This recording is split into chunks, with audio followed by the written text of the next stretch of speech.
আরে হালকের বাচ্চা, আমার রাস্তা কেন আটকালি? আমার রাস্তা থেকে সরে যা। হা হা হা, তুই আমাকে সরে যেতে বলছিস? দেখ আমার কাছে একটা হাল্কম্যান রয়েছে, এবার তুই কি করবি? তাহলে দেখ আমার কাছে একটা রেড হাল্ক রয়েছে, এবার তুই কি করবি? তাহলে দেখ আমার কাছে কত বড় একটা গ্রিন হাল্ক রয়েছে, এবার ডাইনি তুই কি করবি? তাহলে দেখ আমার কাছে একটা বাহুবলী হাল্ক রয়েছে, এবার তুই কি করবি? তাহলে দেখ ডাইনি আমার কাছে একটা দানব রয়েছে।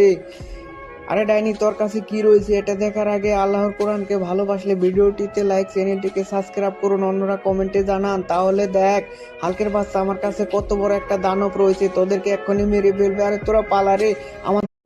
আরে হালকের বাচ্চা, আমার রাস্তা কেন আটকালি? আমার রাস্তা থেকে সরে যা। হা হা হা, তুই আমাকে সরে যেতে বলছিস? দেখ আমার কাছে একটা হাল্কম্যান রয়েছে, এবার তুই কি করবি? তাহলে দেখ আমার কাছে একটা রেড হাল্ক রয়েছে, এবার তুই কি করবি? তাহলে দেখ আমার কাছে কত বড় একটা গ্রিন হাল্ক রয়েছে, এবার ডাইনি তুই কি করবি? তাহলে দেখ আমার কাছে একটা বাহুবলী হাল্ক রয়েছে, এবার